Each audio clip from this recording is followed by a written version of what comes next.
Stop talking. Hello, everybody. Welcome to Planet SkyFF, the world where everything revolves around £50,000. My name is Suj. And my name is James. Go on, what's the matter? I'm not talking to you. Why not? We're not friends anymore. Nico, can you tell James if he's got any questions he wants to talk to me in this podcast to ask you, and you ask me? I'm not talking to James anymore. Okay. Basically, what Suj is saying is he might have had a predicament at the weekend and might have said buy Matty Cash and Cristian Romero. What is saying? I can't hear nothing. No. Is that the solution we came to? Shall I tell you what? I think you'll find it's www.zipit.com. Yeah, for the benefit of the listeners, since Suj has decided not to be here, last week's podcast was called Log Out, and this one's called Log the Fuck Back In, I think. What? What do you mean, what? Let's do a live show. Yeah, great. I got 28 points. I'm just looking at I hadn't logged in, to be honest, till this morning to actually even check, because I knew it was bad. Allison picked up 4, Saliba 2, Colwell 1, Salah 4. Bowen was the only person that returned for me, 8. Who would I have captained? I must have captained Haaland, because he got 4, so that's fine. You definitely captained Haaland. I would have captained Salah, so that's another 4. You definitely captained Salah. And that's it. Although I sold Ruben Diaz for Romero, James said, just get it done today. It'll be fine. And Foster for Matty Cash. So I've made 2 transfers for a net gain of -1, and both players are flagged. They were your ideas as well. Well, Romero's not just flagged; he's suspended for 3 games. There's not any doubt about that. Matty Cash will know more about. Buy Romero anyway, and if I hadn't bought Cash, I might have bought Shimikas or something. So all right. I'll let it go. That's what he was going to do, wasn't it? He was going to buy Shimikas, and then all the word prior to the deadline on Sunday was he wasn't going to start. So it didn't make sense. It did make sense to punt it in a different way. Yeah. Still. 2 transfers for a net -1, and not just that. It's not like they can make it up for me next week, because Cash won't play because he's injured and Romero's suspended. No, we think, to be honest, we think Cash will probably be all right. We think at the moment. Yeah, this game does this to you. As soon as you think you're done, you're like, oh yeah, I'm happy. It throws something else at you, mate. Brutal. Yes, it is. And whatever. I think as much as I'm joking around, like whatever. The Romero incident means that I've got a very clear, straightforward move to Lewis Dunk, who I didn't know how I was going to get to previously. There you go. Problem solved. It's just an extra transfer burn that I didn't want to. I've wasted transfers on much more stupid shit than that in the past, so that's fine. Cash can just sit there, is what it is. But I'm just a bit underwhelmed at the moment, because I've gone with the lesser talisman in like Diaby and Martinelli and Colwell instead of like a Thiago Silva and a Saka and Watkins, who are clearly the better players at their clubs. I got away with it with the Spurs, Romero rather than Son, because imagine if Son had returned heavily. But yeah, I'm not overly happy at the moment, because I feel like I've got the second tier players throughout the team other than Haaland and Salah, and probably Saliba's all right as well. So I can see myself burning a few transfers in the next few weeks to try and remedy this. You don't need to dive straight into Tottenham, though.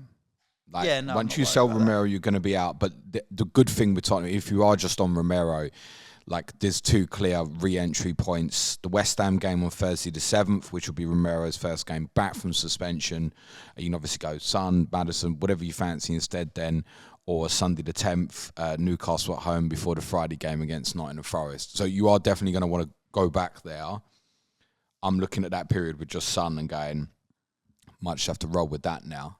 We're obviously going to talk Romero replacements on this. There's a multitude of good options, and I think I'm happy to give you some ideas that will help here. I haven't quite decided. The name's not Lewis Dunk. My part. They're not coming in.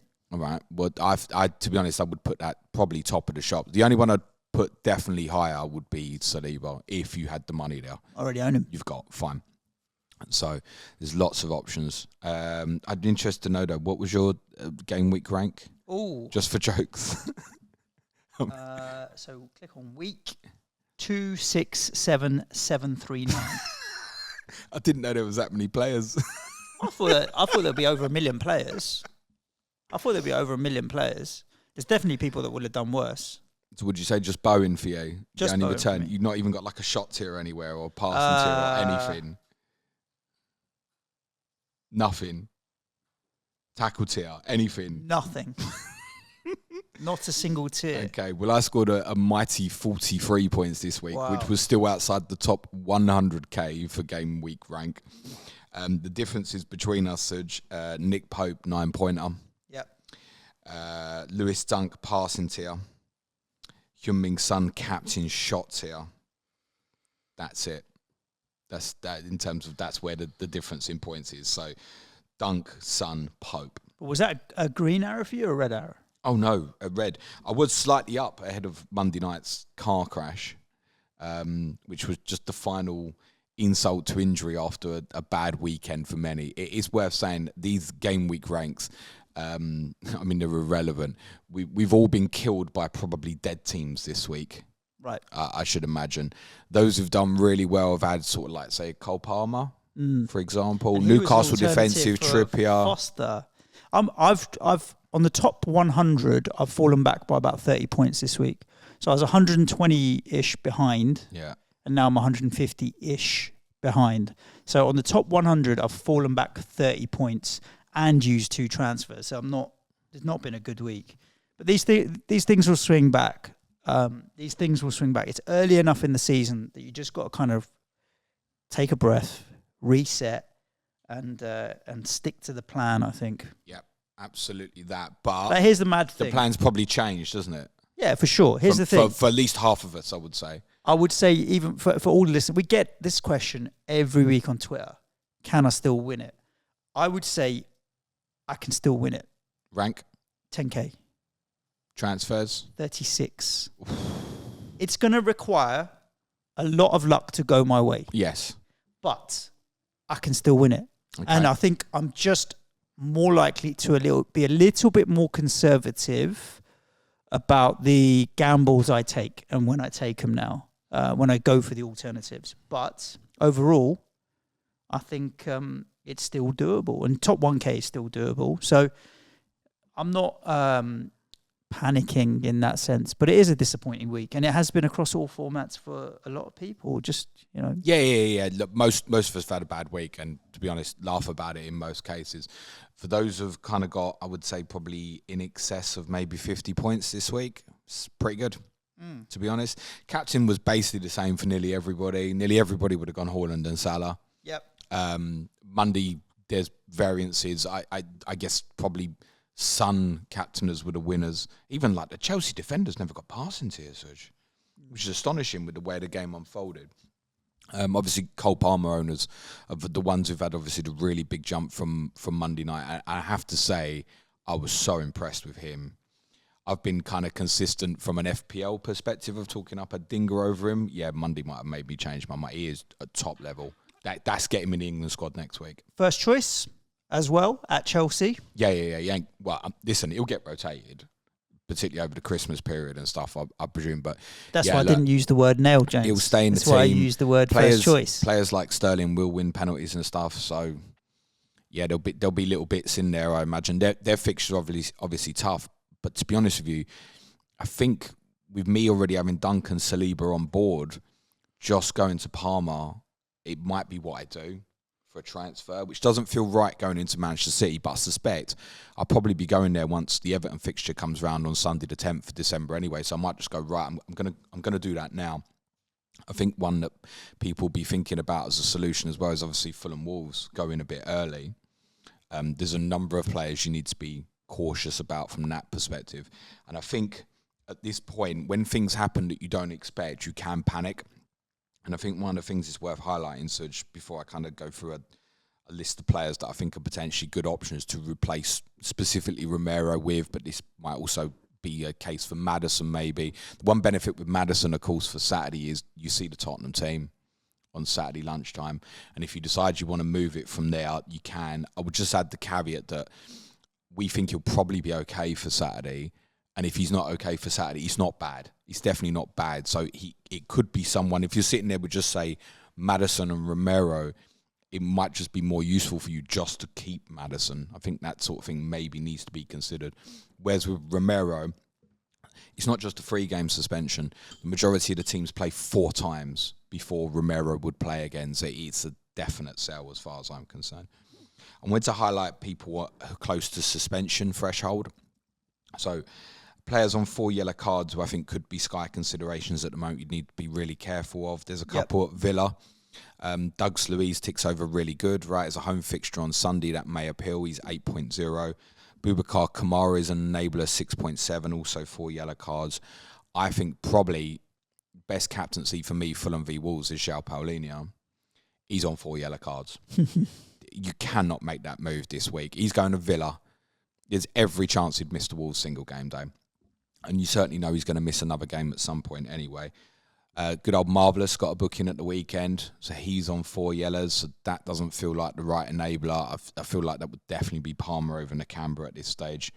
Bissouma, we know, obviously, is on 4 yellows. If you're thinking, well, I'll swap that for different Tottenham coverage. Nelson at Semedo, Craig Dawson and Mario Lemina, 7.5, 7.3, 7.0 respectively. Obviously, all Wolves players, all on 4 yellow cards playing Tottenham this weekend, with their next game being a single game day. Dawson, I think, might be one people would go, yeah, definitely play centre-back. Yeah, don't do it this week. I don't think you can. It'd probably have to be Max Kilman if you were looking for a Wolves defensive outfield player. Rain Aït-Nouri's on 3 yellows. At least you'd know you'd get to the Fulham game, unless, of course, he was to get sent off against Villa. He's on 3 yellows, 7.2s. João Gomez, 6.9s on 3 yellows. So too Hwang, 7.3. Anthony Robinson of Fulham, who probably wouldn't be considered, as also on 3 yellows. A couple to note elsewhere, though, on 3 yellows, who I think people might be looking at. Matty Cash. Who? Yeah, him. Yeah. I don't suppose, but to be honest, you will see the team on Sunday, right? So he could be part of people's options. Yep. 7.7. With him, it might be a case you're looking for a few fixtures and then move it on, possibly. But I do think it's also worth noting we're coming towards the end of Villa's good run. And I think for those who perhaps will be many will have Watkins, I don't think there's particularly a reason to add to that at the moment. Christian Norgard of Brentford has gone quite under the radar this year. 6.9. We know he'll pick up tackle tiers. We know there'll be the odd attacking return in there. 6.9. It's another enabling option. If you were going to go in for Brentford, it probably is now, despite the fact it's Liverpool at the weekend. And for a player that we want for tackle tiers, it doesn't matter so much. Or you'd wait for Sunday the 17th against Villa. That wouldn't make no sense because then they've got a blank the week after because they were obviously meant to play Man City. So if you were going to go in for Brentford, it's probably now. So, I mean, if you were thinking Mbeumo, for example, you think, I'm going to get Mbeumo in as part of, say, captaincy Saturday the 2nd of December, home to Luton, as an alternative to Arsenal at home to Wolves, it probably is go now on him, for example. Lewis Dunk is on 3 yellows, Suj. 8.3. That wouldn't deter me, by the way.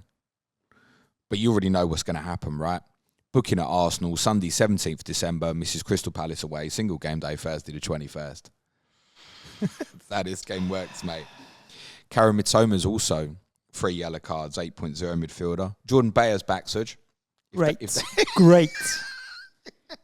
So target Burnley, is that what you're saying? Target Burnley. 80 passes on Saturday against Crystal Palace, mate. I'll buy him for Arsenal, he's sure. Also, I don't know he's away. I don't know he's on 3 yellow cards. For he started 4. Trent Alexander-Arnold is 10 million. Great differential, I think, if you can get towards Liverpool, the big Liverpool defensive players at the moment. He's on 3 yellow cards. Rodri, we've mentioned previously, 3 yellow cards. Kieran Trippier, he's also on 3 yellow cards. So I think there's a number of players that I would be very cautious of buying, considering those yellow card states. But with Dunk at home to Sheffield United, I would still go in. Even with Dunk, you could look and say if he did get the booking or something, right, come off Burnley at home after the end of their good run. But you don't want to come off then because of the single game day against Crystal Palace. You can chain that into a Chelsea player for their single game day against Wolves on Christmas Eve, but then you're also missing Chelsea's games with Everton and Sheffield United. I think the preference for me, if people want to go back to Romero, and I suspect that's probably going to be a question that's in the questions, I think there's every case to say yes, maybe go back. So Tottenham will still have 6 games left from the end of his suspension, which will be one more than the majority of other teams.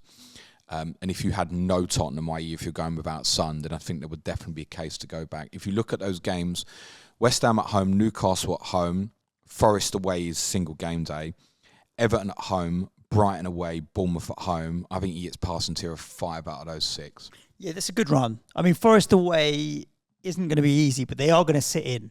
Oh, yeah, you definitely get passing tier. The home games, West Ham, Everton, Bournemouth, I think, nailed. Like, we want 30% of the ball, Newcastle please. At home would be questionable. Brighton away is the one that's probably unlikely. Yeah, I think that's a good run. And depending on what's happening elsewhere, I think that's a fair shout. So if you are intending to go back, and I do think that's reasonable, I think there are 2 real standout teams to target. The first is Arsenal. If we look at Arsenal's next 4, we've spoken about them being kind of best for probably 2 of their next 4 fixtures, arguably 3. So Burnley at home, Saturday 11th. Then there's Brentford away, Saturday the 25th. Certainly, I think probably Haaland, even against Liverpool, is probably a bit better. But then Wolves at home, and then Luton away, which is essentially a single game day unless you're carrying through a Wolves player. The Arsenal player you'd go and get, you'd maybe captain 3 of the next 4. So then it becomes like an effective 7-0, maybe. If you're on no Arsenal, that's what I think people should be looking at first and foremost. William Saliba, I think, stand out from that perspective, 9.0. I'm going to presume people probably don't have enough to go from Romero to Saka, but you might manipulate something where you'd go, I don't know, Maddison to Palmer, for example, and then be able to go like Romero to Saliba or Saka. You might, depending on what you've got available. The one that I would have gone for, and I can't because I've only got 8.0 available to spend, is Declan Rice. I just think that's really good for those 4 fixtures. There'll be bits of pass and tiers in there, definitely. We know he can contribute the odd attack and return. We know he can contribute tackle returns as well. I think that's a really cute one for the next 4 games. And obviously, because of his consistency, he's the sort of player you could carry through. The wild card one, who we think is a little bit of a doubt tonight, but could fall really nicely for people who've only got 2 up front at the moment, is Eddie Nketiah, who's 7.6. You went and Nketiah for them 4 games and then back to Romero. If you leave yourself with the right structure, I really don't mind that, because that's roughly when we expect Jesus to be back as well. I feel like if you go Nketiah, though, it's got to be on top of Saliba, for example, or on top of Saka, rather than just Nketiah. Yeah. But that would probably have been the one for me after Rice, but I've already got 3 up front, and I can't justify that, I don't think.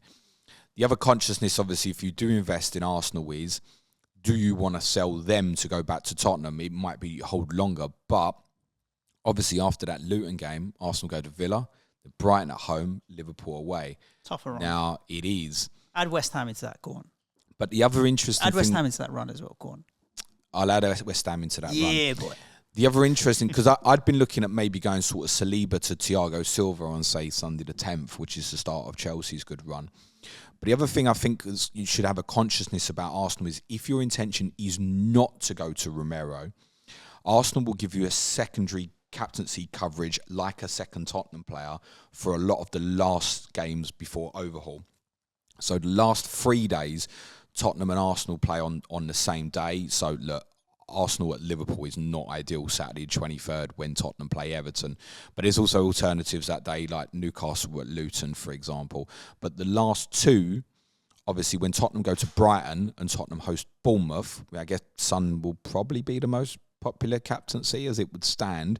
You could have alternatives like Saliba against West Ham at home and Fulham away. So having the Arsenal coverage might not mean the kind of, I need to feel like I've got 2 Tottenham over that period. If you've got the Arsenal player, that should give you the secondary captaincy option for the last 2 Tottenham games, which would be an interesting way of playing it. My nervousness would be massively, Suj, of only having 1 Tottenham for the Newcastle game on Sunday the 10th and knowing I might lose it for the single game day against Forest on the 15th. And because like what you said, the fixtures are good, my current intention would probably be to go back to Romero.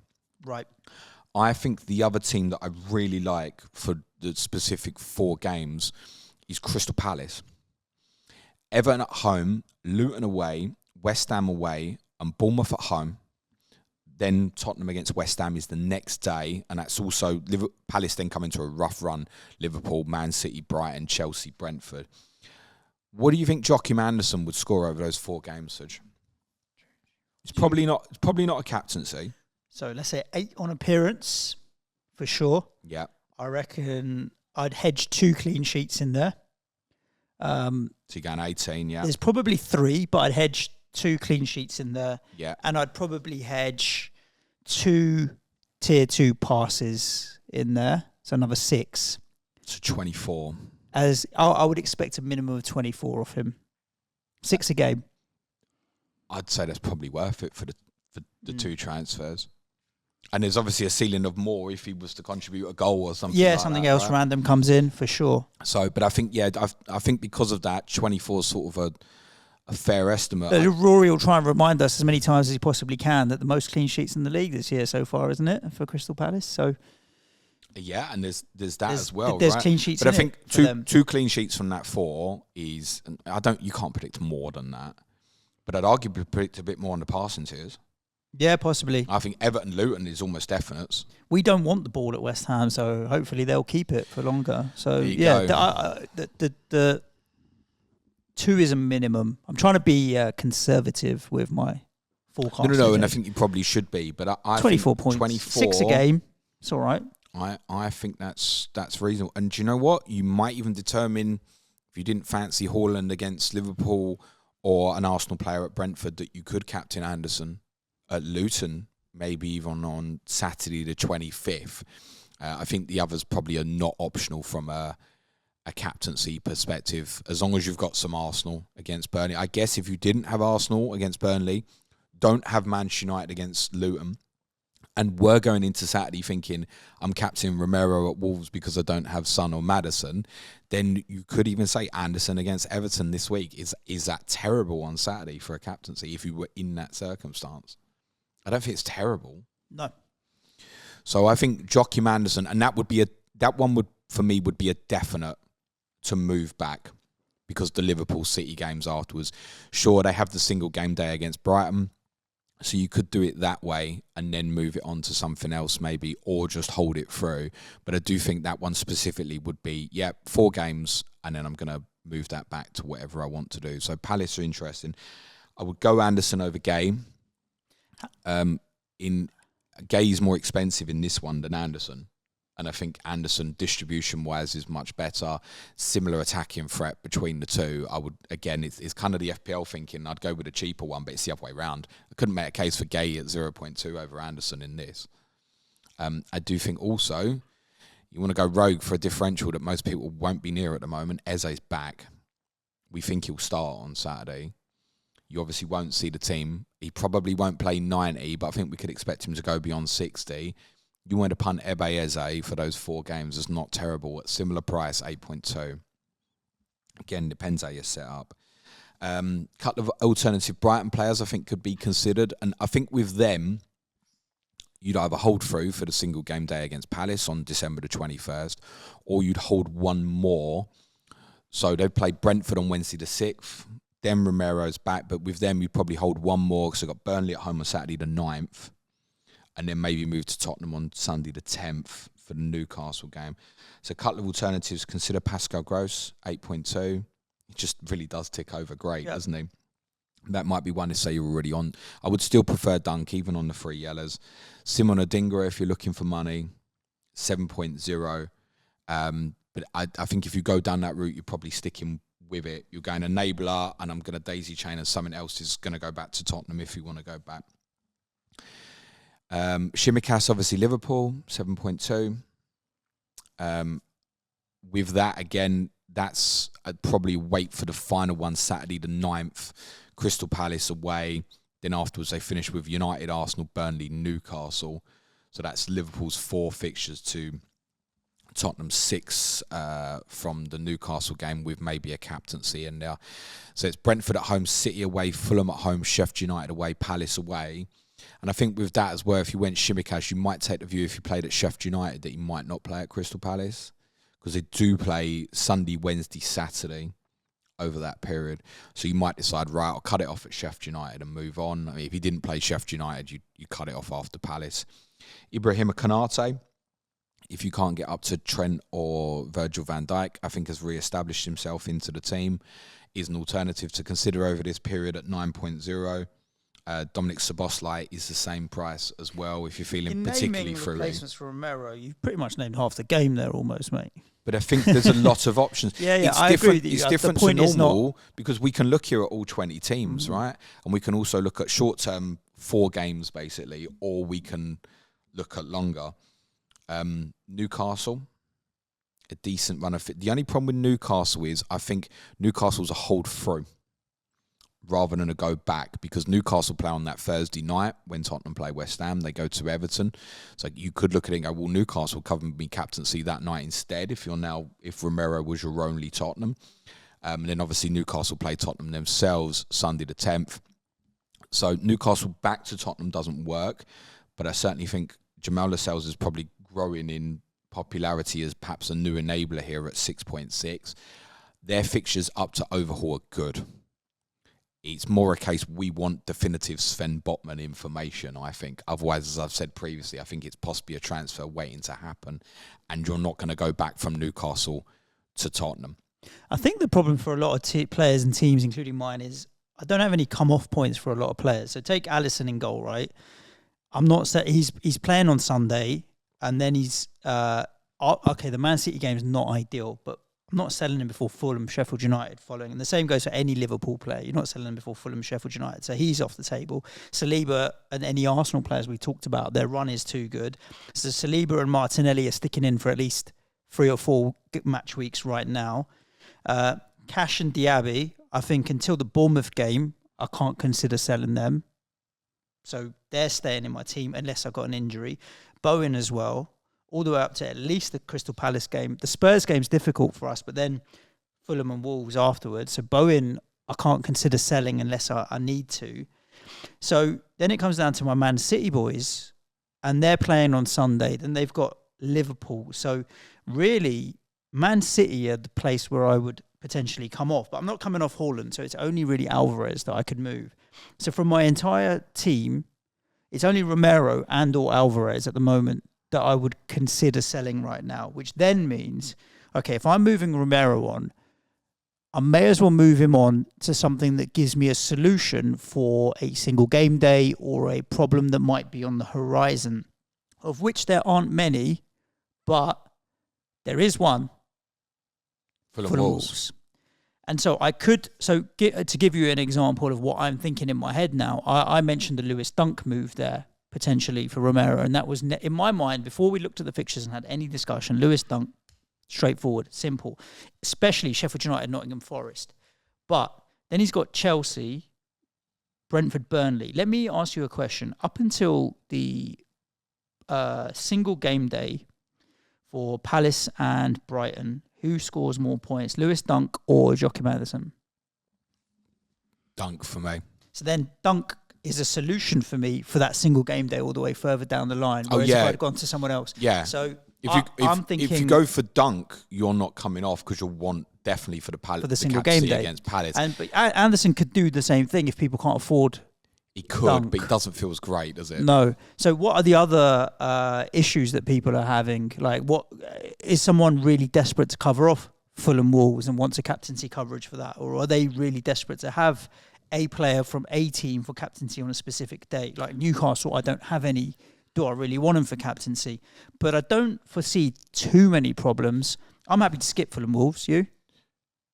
Yes, that would be the intention at the moment, subject to if I got an injury in the international break or something happens that weekend before, then yeah, sure. I mean, the only one really kind of under debate for me at the moment would be Pope Tassar. Yeah, otherwise I've got no interest in it. No, I was thinking Alisson Tassar. Right, yeah, fine. And then after the Nottingham Forest game, I can decide, but even hold him for then you're going to take Alisson out for what? Fulham, Sheffield United, Palace? No, it would be if he got an injury. It'd be if he got a knock and then wasn't available for whatever reason. But then you just get the cheaper Liverpool keeper, surely. Is it Kelleher's still their backup? Pope to Sarr makes a little bit more sense because we spoke about this chaining move last week of, say, Pope to Sarr to Sanchez. But I do like Newcastle's run all the way through, and I like the fact, for example, Saturday 23rd is kind of blinded, but I think Tottenham at home to Everton's best.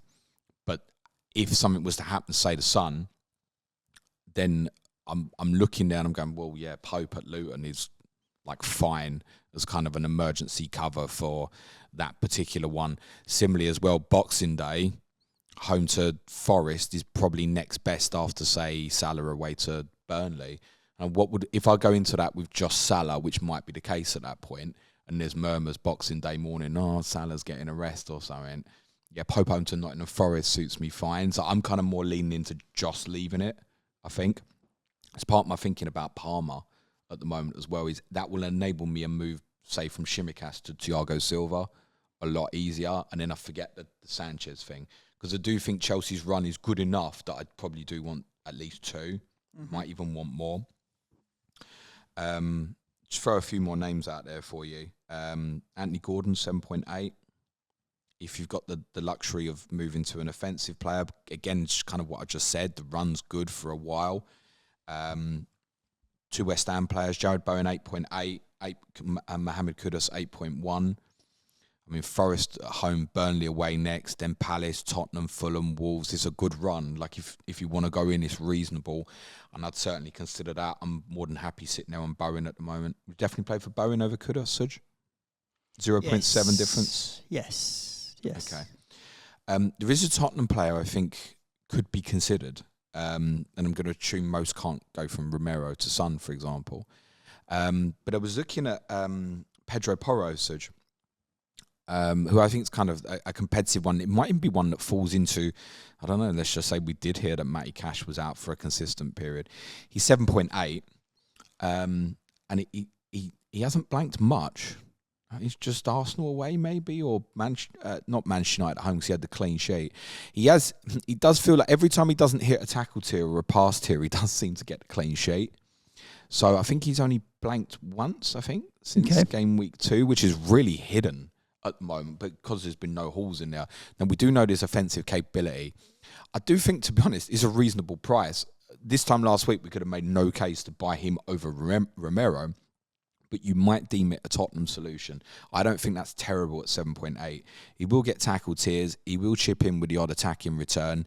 I think some of them games later on, he's not incapable of passing tier as well. It is a possibility. And of course, with what's happened with Tottenham defensively, he has to play.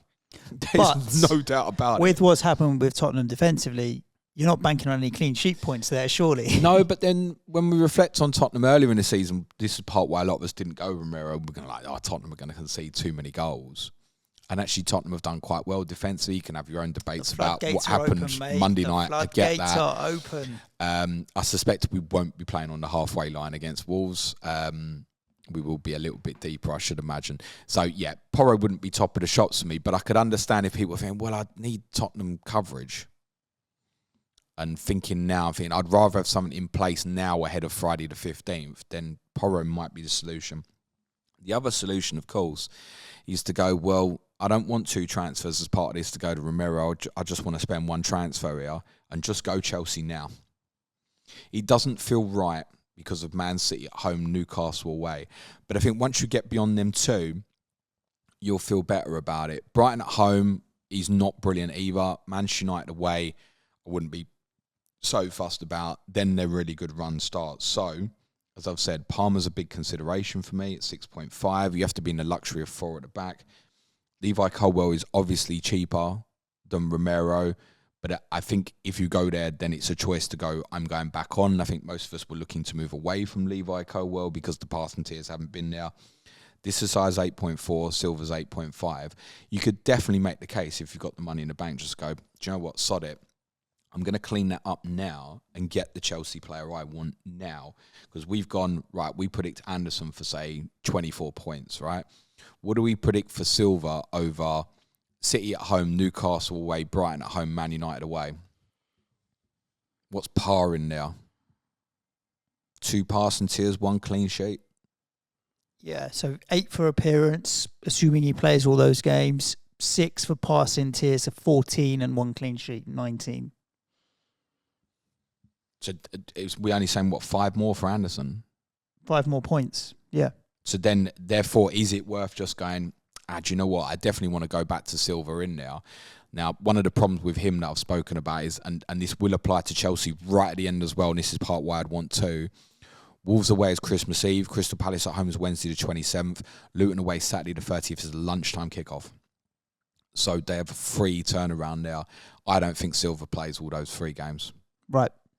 So if you were relying on Silva for captaincy for the Palace or Luton games, which you shouldn't because Haaland's got very good fixtures, but if you were, say something happened to him, for example, then I'd be a little bit concerned about that. It's part why I want 2 Chelsea for that period later on.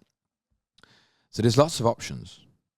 With this, you can feel our pain of, I've lost Romero, right, half the game is in the same boat, opportunities created. And normally this happened, imagine this had happened, say Romero had played Saturday, and then you were looking at the fixtures Sunday and you're going, bloody hell, my only choice here is Liverpool-Villa.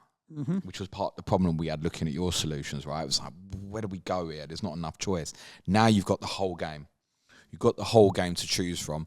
And that's probably at the point where you should either get into the template player you want or go rogue. Punt something. I think something like Joachim Anderson's a good punt. My major preference, or in seriousness, would be Arsenal. I think if you can get from Romero to Saliba, if you have the money and don't have, that just seems so obvious to me. Cool.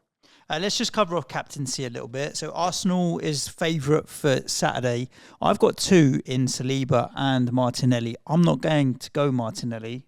I've been punting the attacking option over the defensive for a few weeks. I'm going to go Saliba. Look, see how you feel after tonight, because obviously they play, and Martinelli might play 90 minutes tonight, and you might go, that confirms it for me. It'll be Saliba for me. The alternative I've got is Sonny at Wolves. The one thing I would add as a caveat is Tottenham's solution for dealing with the whole of their defence basically being wiped out might just be to attack even more. We should maybe consider that. But I know Saliba at home to Burnley, it smells like a 10-pointer, doesn't it? So I'd be happy with that. What about on Sunday? Liverpool at home to Brentford, City are away at Chelsea. Some people will be on Salah, some people will be on Haaland. Those are the 2 standouts. I mean, look, Brighton have a good fixture, Sheffield United at home. Villa have a good fixture, absolutely Fulham at home. Considered. I think they are considerations, but if you're playing the ownership stats, then you're likely to want to go with one of Salah or Haaland.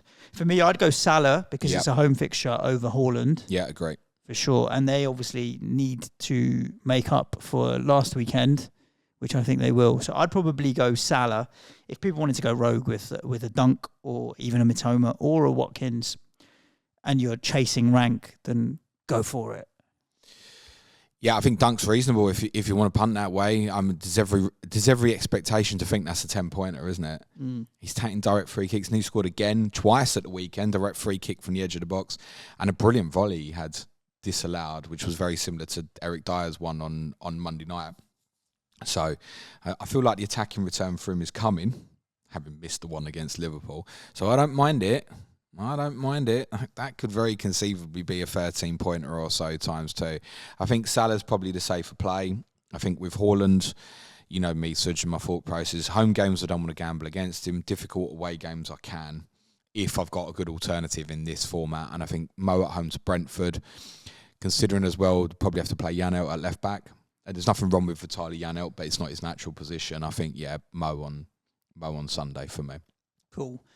Just touching after the international break, because we will record in between, but we come back into City at home to Liverpool.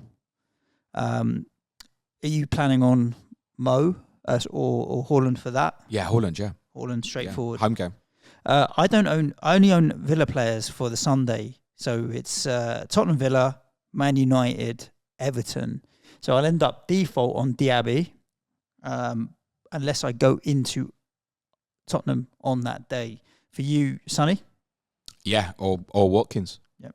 But highly likely to be Sonny. And obviously then we've got the problem Monday night, which is Fulham-Wolves. For me, it's a skip it's most likely to be that for me as well, unless I deem the Pope to Sarr to Sanchez move what I want to do, as in, I don't know, open something up where I go, I can, I don't know, punt Fernandes in at the end before overhaul, or do something rogue and different.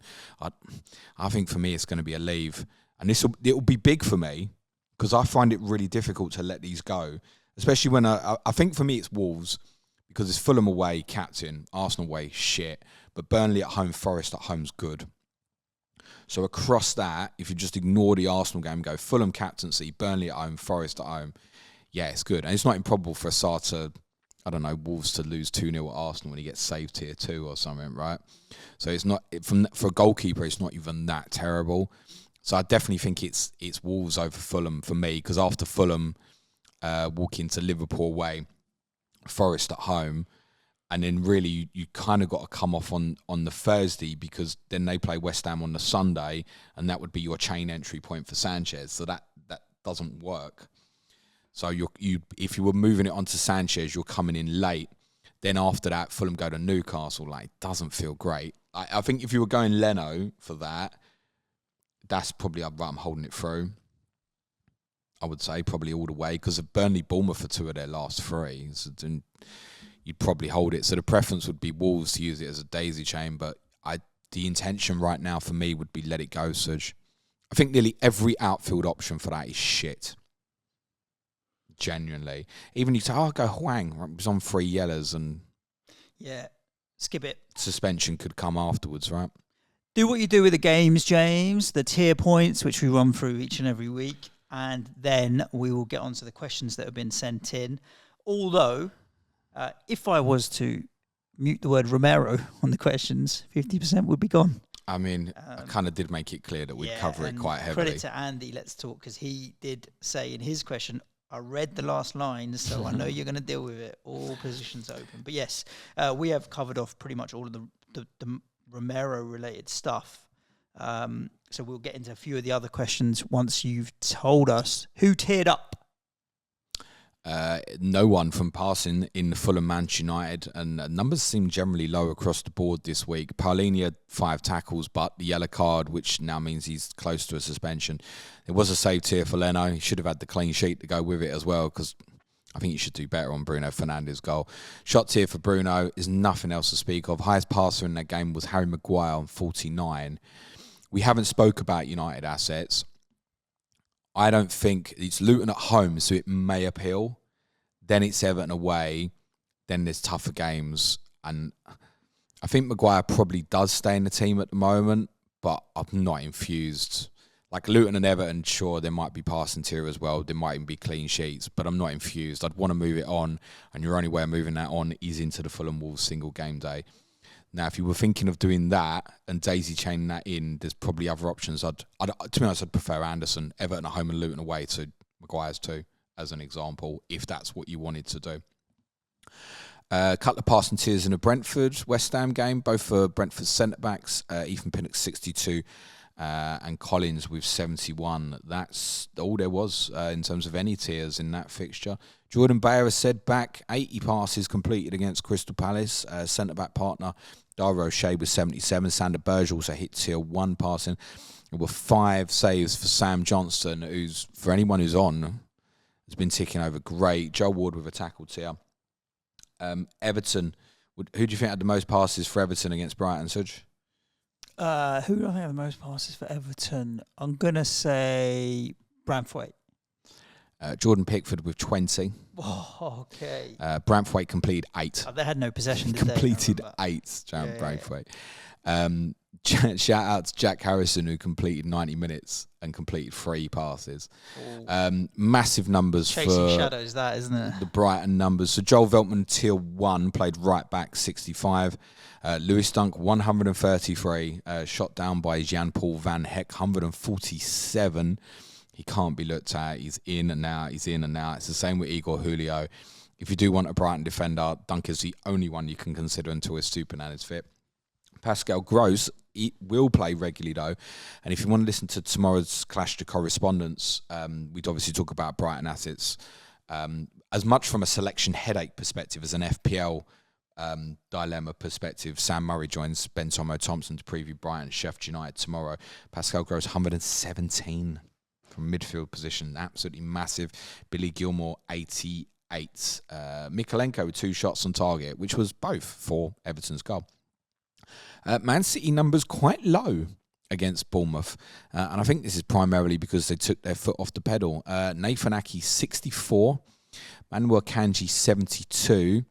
But Carl Walker 69. The clue probably lies in a little bit further forward, seeing Bernardo Silva on 62. Rodri 94 in 71 minutes. Pep Guardiola has confirmed, by the way, that John Stones has suffered a setback and will be out for a significant period. We don't know if that is in Pep's eyes sort of a couple of weeks or a couple of months at this stage, but yep, avoidable. And I guess there's a few might have looked at them as entry point because they play on Sunday. Obviously, big haul for Jeremy Doku, but that just feels like a wild differential punt that I wouldn't consider not even at the moment. Akanji is also a doubt, so irony of irony. The one thing with John Stone's injury, Suj, Ruben Diaz plays. He'll definitely play. Yeah. Sold him. Erling Haaland, fit, obviously. Scored a couple for Manchester City last night. When they play Tottenham, Liverpool play Fulham, and that will be a really interesting one for captaincy. I think Sunday the 3rd. That's not as clear as I think Salah this week. I mean, if Tottenham decide to go with like Dyer and Højbjerg, I mean, Jesus Christ, yeah, Haaland will stay very much part of the thinking. Is that your place, that game? No, I'm going as well. It's at the Etihad, yeah. I've tried to cancel my trains. No, I didn't really. Sousa and Bogle, we tackled here for Sheffield United. Craig Dawson did hit passing tier. That's not going to happen often. Consider the opponent in that, obviously. Zabani, by the way, did hit passing tier for Bournemouth at Manchester City. 63 passes, which just adds on to the narrative of, yes, there are occasional ones against Manchester City. To give you an understanding of how much they kind of changed and sat off, Chris Meffam only played the first half, Suj, and he completed 13 passes. Right. So City second half just went, yeah, whatever. 1 tier only in the Newcastle versus Arsenal game. Anthony Gordon, 4 tackles, 1. Obviously, the goal scorer as well, also picked up a yellow card. Most passes in the match went to Jorginho, 52. Of the centre-backs, William Saliba, 45. Dominguez, 8 tackles for Nottingham Forest. Niakate, 5. Obviously, Matt Turner has lost his place in goal. My honest answer to that is in terms of solution, if people can afford to do it, is just go to Sanchez now. Just do it. If that was your keeper, obviously you may need to manipulate some money, but I could see something like, Romero to Shimikas, Turner to Sanchez. Something like that I think could work. I think that would be the solution ideally for most Turner owners. Torres, Concert, Louise and Kamara, all with tier 2 passing. Forest, certainly when they have a lead, will give up good passing numbers. Luton against Liverpool. Issa Kabore, 4 tackles, 1. Kaminsky, 5 saves. Chong, who came on and scored, 4 tackles, 1 as well. Darwin Núñez, 3 shots on target, 6 not on target. Saved here for Alisson. Joe Gomez, who played left back, 5 tackles, 1. I do think Shimikas will come back into the team against Brentford. Virgil van Dijk, 108 passes. Konate, 94. McAllister, 75. Trent just into tier 2 with 70. And absolutely bizarrely, as mentioned earlier, no Chelsea passing tiers against 9-man Tottenham seems unfathomable. That's actually. Mad. Yeah. Thiago Silva, 53. Disasai, 57. James, 45. Levi Colwell in the first half, 18. Gives you an idea that he was running towards 36. So it really does add. It was not like he only completed 6 or 7 in the first half. It's so surprising. What often happens, so interesting about it, when a team obviously has that much of the ball, you think, and so they might obviously have territorial advantage. You think, well, okay, the centre-backs haven't got, so you think like, Casado will chip in, or Gallagher, for example. Nope. Casado, 51, Gallagher, 39. Nope. Nothing. Only outfield player with a tier for Chelsea was Nicholas Jackson, 5 shots on target. Sanchez made more saves than Vicario. It's unbelievable that. Sonny did it, shot tier. Kulusevski, Bissouma, and Pedro Porro tackled tier. There we go. That's a wrap of all of the tier points. And Emerson Royal was a substitute. Nice. Tackle tier. Okie dokie. Let's rattle some of these. Despite the consistent passing numbers, says Darren, did the lack of clean sheets for Dunk make any other defenders around his price point more appealing? So he's absolutely right to say, look, Brighton haven't kept a clean sheet this year. There's only one in Europa League, which is against Ajax. Obviously, play Ajax again tomorrow night. When you look across that next 5, though, and it includes Sheffield United, Forest, Brentford, Burnley, and a trip to Chelsea, and he'll dominate the ball. He'll hit passing tier at Chelsea. It's not a concern. You've got to be stuff in there. With him, you're putting on. Let's lean on the side of caution, right, and say they conceded 2 in every game, right? We're still putting him on 20 across those 5 games. That's your worst case. What did we predict Anderson over 4? 24. Mm-hmm. He's going to hit tier 2 in all of them. And they're not going to concede 2 in all of them games. Right? So, I absolutely, yeah. I still think, despite the 3 yellows, Suj, that's your move. Is Dunk. Luther Valentine. You just mentioned Matt Turner. You said just get it done to Sanchez. He suggested Sarr or Leno to get the single covered. You don't like that? And daisy chain it to Sanchez after? Yeah, you can do it that way. To be honest, I was more thinking that might be more difficult from a financial perspective. I suppose Sarr's not that expensive. So, yeah, I mean, if you can do it that way and you want to get the captaincy covered off, fine. Preference would be with Sarr, yeah. Their fixtures are better. I don't know if they're defensively better, but overall their fixtures are better. So it probably makes Sarr a slightly better option. Is Maddison an issue, says Colin Johnson? Well, we don't know. We will know probably on Friday / worst case. You'll obviously see the team Saturday lunchtime. But it's definitely not a long-term issue. And if you're thinking, well, that's a player I want to keep hold of longer term, sometimes you have to take a step back and go, I've got something else to fix here, for example, and leave it. FPL Beagle, with the pause in transfer activity at the moment, are we missing opportunity to just move to players with good fixtures because there aren't any gains? I feel like I might be over-saving transfers. He's got 40 left and he's at 6k. Don't use them for the sake of using them, right? Yeah, I agree. Like, genuinely, if there's stuff that definitely improves your team, get it done. But in terms of those with the good fixtures, in seriousness, most will have Liverpool coverage, most will have Arsenal coverage, most will have Villa coverage, most will have had Tottenham coverage, and now that period is ending. Chelsea and Manchester City are now in difficult periods. Do you want to pick up St. Palace? I mean, let's just say you didn't have Romero. You ain't buying Crystal Palace on Saturday. Okay, it's a great 4 fixtures, whatever. Like, let it go. If it offers you a solution now, yeah, great. So I think most of us are on the good fixtures. Most of us are on Lewis Dunk. If you're like, Suj, you're not on Lewis Dunk, you're like, I'm buying him Sunday. So it's still fairly straightforward in terms of those teams who've got the good fixtures. Again, those who have Romero, there is an opportunity here to look at the whole game. And therefore, you should look at the whole game. There will be more options than just the ones I mentioned. Noel Brennan sums up the attitude of a lot of people. He's got a simple question. Why? With a lot of question marks. I think it's scratching his head. Just let it settle for a couple of days and we'll be back to it. Michael Harland, he's got 3 questions, James, as he does each and every week. Does he always put 3 questions? Not 3, but he always asks questions, and we appreciate it because they're always generally good questions. Thank you, Michael. No pressure. What to do with Thiago Silva? I was just thinking of keeping him. There's no reason not to, is there? Yeah, I think it probably is. He's going to go from Nakamba to Dunk on Sunday. You happy with that? Yeah. And this one I don't fully understand, James. He says, come off Haaland for VVD on Sunday. They both play on Sunday. Or is it worth bringing him back if I don't captain him Sunday? Okay, so he already did it last week. I'm assuming what he's saying is he came off Haaland for VVD last week Sunday. Oh. Is it worth bringing him back if I don't captain him on Sunday? Haaland, that is.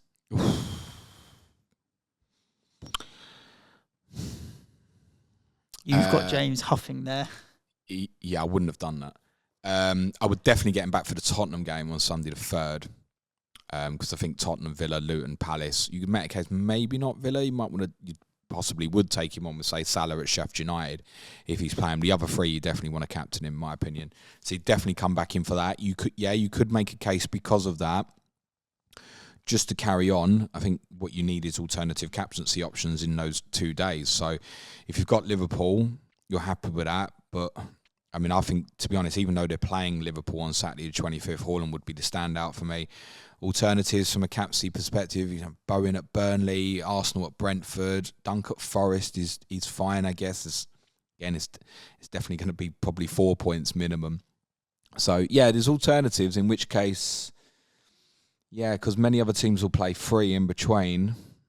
Yeah, I would probably come back on Sunday the 3rd, but I don't ever feel comfortable advising someone not to have him. Agreed. So, yeah, but it probably is come back Sunday the 3rd. Last but not least, James, Leanne wants to know, what's your favourite flavour of Pringles? I'm just looking at that day, though, Sunday the 3rd, and I'm thinking, with Liverpool playing Sunday, how you're financially getting back there, that needs thinking out. Sorry, repeat question, so sorry. What's your favourite flavour of Pringles? Salt and vinegar. Salt and vinegar? Yeah, sorry. I'm a sour cream and onion, or is it? Sour chives and onion, or whatever, the green one. I mean, I wouldn't say no to any of them. Yeah, I used to, when I was younger, be more into the barbecue. Barbecue was a good flavour, but I think I've grown out of barbecue a little bit more. Do Pringles do a good chili, spicy for one? You wouldn't know because you don't really. Do you know what? I don't mind chili crisps. Do you know what I really like? What? No, but I promise you, chili McCoys. Okay. Like them. The nice. Hot, Max, but it's not going to... The Max ones, yeah. It's not going to make me have to run to the toilet. Doesn't it? Do Pringles do a chili flavour? Pringles need to do piri piri, innit? Prawn cocktail. Piri piri flavour. Prawn cocktail I go through stages with. The Pringles ones, they're not too bad, to be fair. They do have paprika. And I agree with James. They're all decent, but I would go with the sour cream and onion green ones. James, salt and vinegar. So are we doing food questions when having our breakfast yet? Pringles, sponsorship. Get in touch with Clayton Fernandez at Clates AFC or something on Twitter. Find him. Listeners, thank you for tuning in. Thank you so much for all of your support, especially all of those that we were able to catch up with at the live show. If you haven't caught up on the main FPL podcast, which was released on Monday, and the Q&A from yesterday, I listened back to bits and pieces. I watched back, I should say, on YouTube. Good fun. It's come out. The video and the audio is a lot better than I thought it would come out when you're in the moment. Especially all the bits where I kept reminding everyone of how unbeaten Tottenham were. Yes, indeed, because that lasted long. I told everyone I was going to milk it for as long as I could. I ain't milking it anymore. Got every clip lined up and ready to go. Don't die. Meme central. If you want to support the show in more ways, you can go over to patreon.com/planetfpl, where we've got loads of additional benefits, some prize leagues, James's fixture planning spreadsheet that's released and updated whenever the Premier League update things. We've got a Slack community of very active Sky managers and a bunch of other free podcasts and content each and every. I say free is part of the Patreon, isn't it? Support us over there, patreon.com/planetfpl. You get to listen to the podcast ad free as well, although, if you don't mind, you don't mind. Some people like ads. Indeed. And that's about it. Tomorrow, James, COTC. Brighton Sheffield United with Sam and it might be the last ever one with Sam. Why? He's gone to Amsterdam, isn't he? I'm scared for the boy. He ain't coming back. Tune in to COTC tomorrow. So hit subscribe, the like button, wherever you are listening to the podcast, and we'll back at you then. Stay safe. Ciao for now. Thanks, everyone. Play it your way. Be nice to each other. Cue music, please. Man child.